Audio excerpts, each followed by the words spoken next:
রাসূলের সাহাবী হযরতে বেলালকে উত্তপ্ত মরুভূমির ভিতরে চিৎ করে শোয়া হযরত বেলালের মনিব উমাইয়া ইবনে খালফ তার বুকের ভিতরে বিশাল একটা পাথর দিয়া চাপা দিছে আর বলছে বেলাল এই কোরআনের কথা বলতে পারবি না, কোরআনের তেলাওয়াত করতে পারবি না, মুহাম্মাদের জবানে কোরআন শুনতে যেতে পারবি না।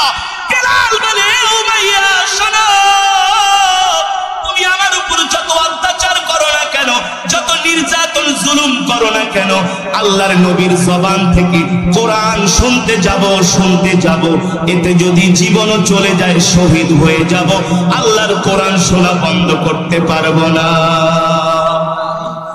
হযরতে বেলালকে লোহার রড গরম করে করে তার শরীরে সেকা দেওয়া হয়েছে আর বলছে বেলাল মুহাম্মাদের কাছে যাবি না, মুহাম্মাদের জবানে কোরআন শুনবি না।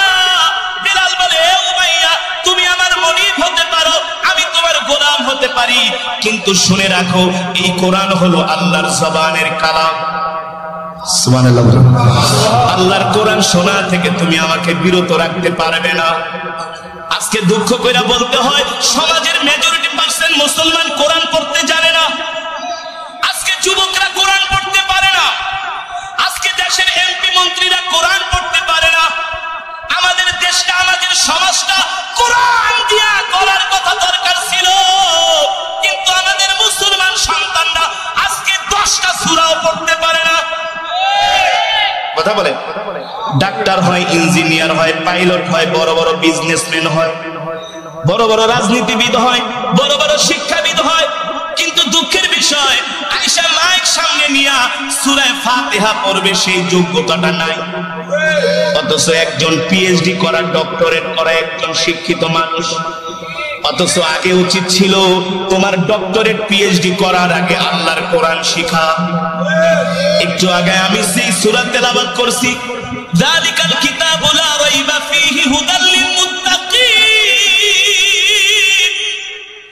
আল্লাহ তাআলা কোরআনুল কারীমের মধ্যে বলছেন নবী আমি আপনার উপর যে কোরআন নাযিল করেছি এই কোরআনের মধ্যে কোনো সন্দেহ নাই, আছে এই কোরআনের মধ্যে কোনো ভুল নাই।